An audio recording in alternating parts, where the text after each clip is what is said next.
Hey, Lauren Marsh here. I'm going to walk you through the KPI tracker for your sales process so you can start tracking your numbers like a boss because the numbers don't lie. And if you're having trouble growing your business or you just want to get a pulse on where your business is at, where the biggest bottlenecks are, so you can target those and help increase any of these numbers to help increase your sales numbers, you are in the right place. So I'm going to walk you through how to use this, what all of these KPIs mean, and how to use them. So the first thing you're going to want to do is make a copy of the spreadsheet, save it to your own Google Drive, and then you're going to delete the dummy information, but I put that in there for demonstration purposes.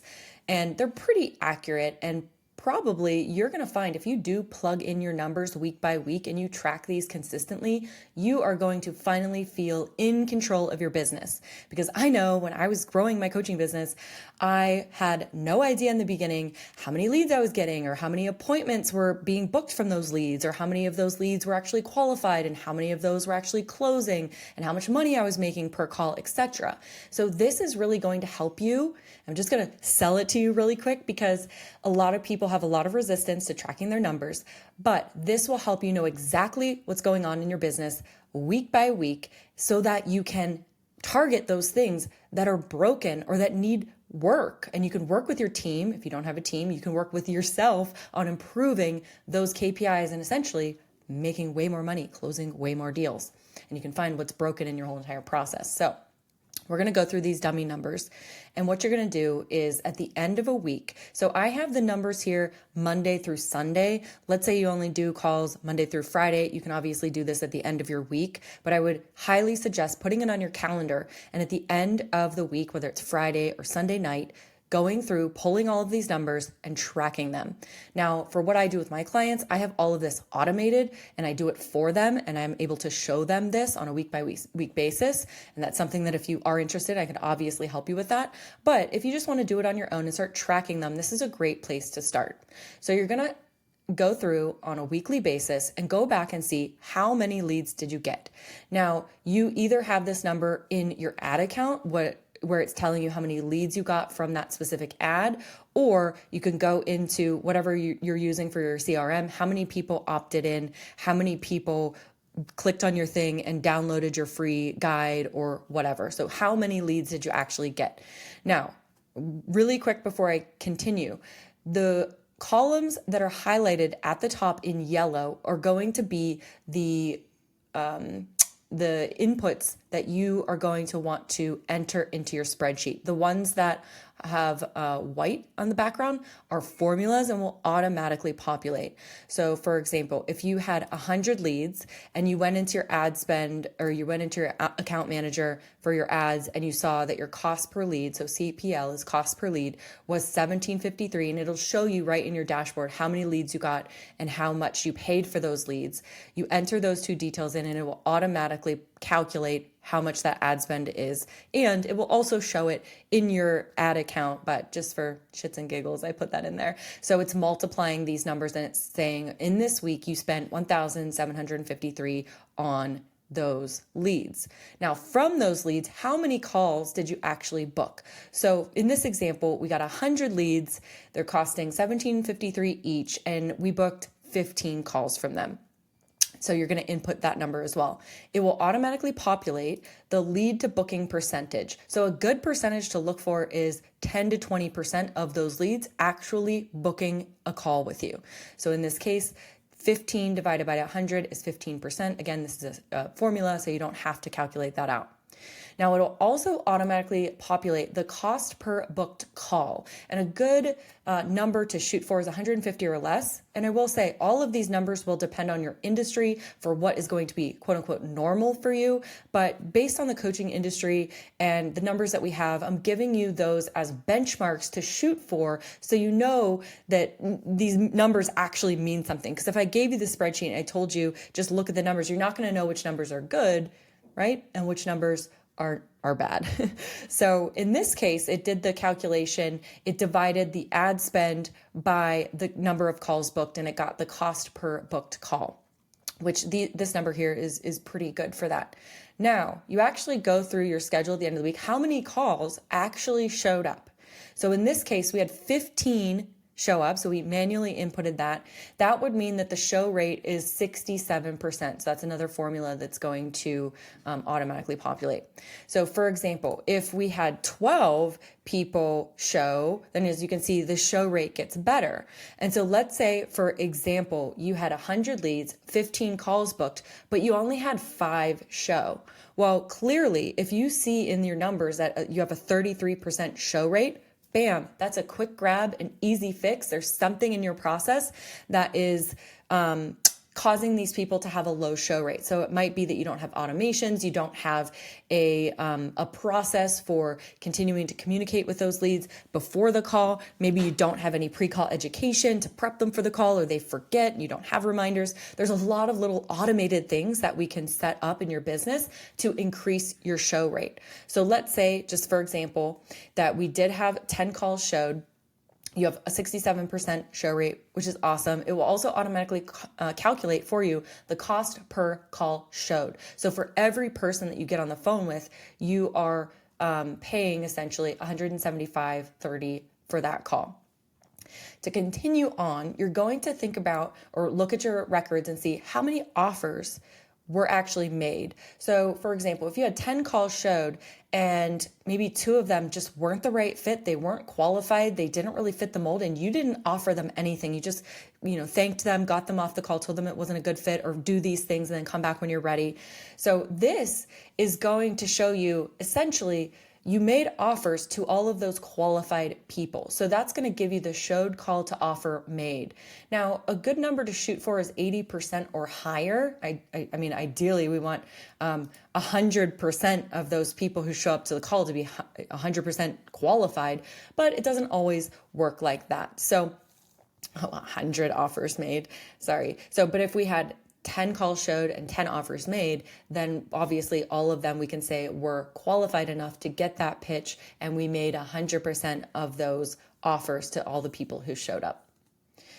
Now, for example, let's say that you had 10 calls show, but you only made 2 offers. Well, then that can be a really big red flag for you to see that there's something happening with the quality of these leads, that they either didn't get the right information, your process, whatever that is, whether it's a webinar or your download or your VSL or whatever it is, didn't do a good enough job of framing up what you had to offer. And so these people came unqualified and they weren't ready to buy into what you're selling. So, and again, every number in here is super important to look at and see, am I doing a good job at each of these KPIs? And this really gives you a good pulse on where your business is at. So again, we want to shoot for 80% minimum on there or higher. Then you're going to look at, okay, out of those 8 offers made, how many actually closed? That means they said yes and they paid. They put a deposit down, they signed an agreement, whatever, they paid in full. So in this example, we have 3 closed deals. So this will automatically populate the close rate of the offers made. So we're not really interested in how many close as opposed to the calls showed. We just want to know, out of those offers made, how many actually bought? So here we have a 38% close rate, which if you can get your numbers to 30% or higher, that is amazing. And again, I'm going to say each industry, these numbers may differ. I worked with a company this year who their close rate was over 65% on average for their salespeople. So obviously they're in a different industry and their standard was 65% close rate. So depending on the industry, depending on the offer, depending on the price point, depending on how qualified your leads are, obviously all these numbers are going to vary. However, 30% is really going to be the minimum. You want your salespeople, or you want to be closing yourself at least 30% or higher of deals. Then of those people who bought, how much was the total that you closed them on? So let's say in this example, I had 3 deals closed at $10,000 each. So it was 3 $10,000 programs. And so I would enter in the total deal amount closed. So we got contracts, we got deposits, we got people to sign up for $30,000 total from those 3 closed deals. And then you want to say, how much upfront cash did I collect from those customers? So in this scenario, I just said, well, we had 3 people that put $5,000 down each. 3 times 5 is 15,000. So we collected 15 grand upfront, but we closed $30,000. And this is going to give you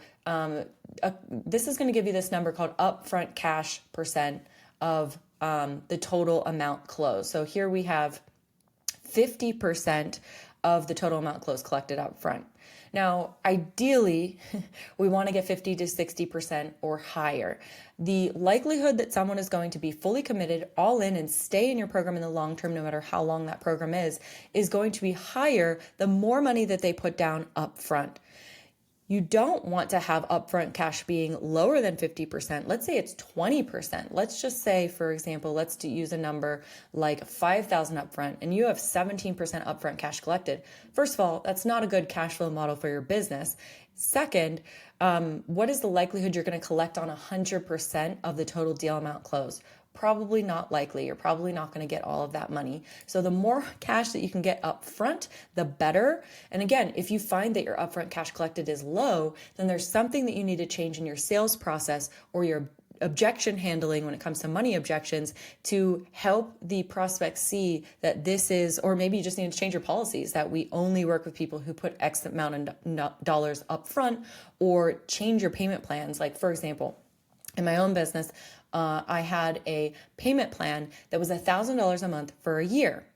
And I alternatively, prior to that, so I tested this payment plan, and I had a payment plan that was a 6-month payment plan, and people could pay these larger payments over 6 months. It was a 12-month program. And then I extended the payment plan to a year, and I only had the upfront cash being $1,000 out of the $12,000. And you know what happened? I started to get people dropping out of the program early because they weren't committed to finishing it. They didn't have a lot of skin in the game, and they felt like, oh, after 5 months of getting what they need, they could leave the program. And so I didn't get the anywhere close to the revenue that I closed up front. So the more upfront cash you can get, the better. But again, all of these numbers are going to show you exactly where your business is and what you need to work on. The last 2 columns are going to automatically populate, and what this is going to show you is the cash return on ad spend and the revenue return on ad spend. So what this means is based on how much money you spent on your ads, so in this case we have $1,753, it's going to do a calculation where it's going to show you out of that $1,753 we collected $15,000, and we just got an 8.5x return on our money on cash upfront collected. And on the revenue that we actually closed, we got a 17x return on our ad spend, which is exceptional. Okay. So these numbers are going to be super powerful for you. I think if you just get these down on paper, your mind is going to be blown. Or let's say maybe you're tracking some of these numbers. Like, for example, I know there are some coaches who just track leads and appointments showed and close rate or cash collected. By expanding your KPIs, you're going to have an even more detailed look at where the bottlenecks are. So here's another example. And again, when you go through this, you can simply just select all of this text and delete it. But let's go through and just give you another good example. What I find is that typically you're going to have the numbers are going to show you where the problems are. So for example, let's just go through. Let's say you get 85 leads and you get 1 call booked. Right? Well, clearly there's something going on in the front end of your funnel that is going to need to be changed, either in your copy or the video that you have or whatever. So that's going to show you what is happening on the front end. Let's say you get those 10 calls booked.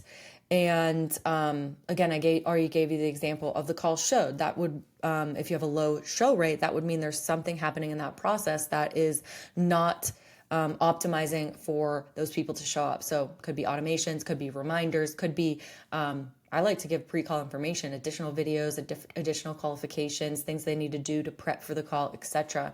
And building that relationship on the front end, even if it is just all automations. I already gave the example of if you have a low offer made, that would signify something is wrong in your funnel, that you are speaking to the wrong people, that the not qualified people are showing up. And let's say in this example, we have 10 offers made and only to close deals, well, then that would signify that you would need to work on the actual script in the call or your objection handling skills, because there's something that's happening. These people are showing up, they're qualified, you're making offers, but you're not closing deals. So you would look at either training the person who's on the phone better, more effectively, daily, giving them coaching, giving them feedback, doing role plays, giving them more objection handling skills, more confidence on the phone. Maybe they're just lost conviction in your offer. There's so many things to look at, but these numbers will show you exactly what part of your sales process you need to focus on. And then again, I went through those cash collected and deal amount closed. If there's something wrong with your numbers here, if you're not getting a good return on your investment in your ad spend, so let's say you're getting a 4x return, even a 4x return, I've seen that to be pretty low, because if we're paying for these leads that are, and then the cost per lead could vary as well. I've actually paid as high as $30 per lead, but I've been able to 10x that on the return on the ad spend. But if there's something going on with cost per lead, then you need to look at the actual ads and who you're speaking to, or possibly who's managing the ads, or the audiences of the ads, or the quality of the ads, etc. And I've seen, like I said, I've seen cost per lead be as high as 80 in some industries, or even over 100, and some as low as 5. And so these numbers are really going to vary based on your industry, based on how you're actually targeting, what your ads actually are. So that was just a quick run through. I hope that made sense. So a couple of logistical things. You're going to want to delete all of this information and only enter details into the yellow columns, leave the white columns blank. And as you go through and start adding more numbers to this spreadsheet, you are going to have to drag some of those formulas down. For example, as you can see, it's not auto-populating. The reason I did that, because if I drag it down too far, it's going to give you an error, and it's not going to give you the averages at the bottom. So you are going to want to drag the formulas down one by one as you're entering your details week by week. And then at the bottom here, you can see total in all the history that you've been tracking your KPIs. It's going to give you the total or the averages. So for this, it's going to total up the total amount of leads in the first column. So we have 378 leads. The cost per lead is going to be an average. The ad spend is going to be a total, an average, etc. You can read the formulas if you're wondering, but these yellow numbers are going to give you the pulse on where your business is at and what you need to focus on. So that is the end of this training video. I hope that this is helpful, and my goodness, I hope that you use this spreadsheet. If you have any other questions, or you feel stuck, or you just want somebody to come in and do this for you, build out a sales team, track all their KPIs, train them up, and help improve these numbers, or if you already have a sales team and you need help with this, let me know. That's exactly what we do in my sales agency. We come in and build your sales infrastructure, hire you a team, place them, manage them, train them, and improve upon all of these KPIs, including the lead gen. So maybe you're getting a lot of leads, but you're not booking the calls and you need help with appointment setting, or you need help with your ad creatives. That is exactly what we do. We have a done for you service. So if that is something that you're interested in, feel free to reach out to me. I would be more than happy to work with you and have my team come in and work on your business to improve these KPIs and essentially scale your business to 100K months and beyond. So thank you for being here. Let me know if you have any questions about this, and enjoy.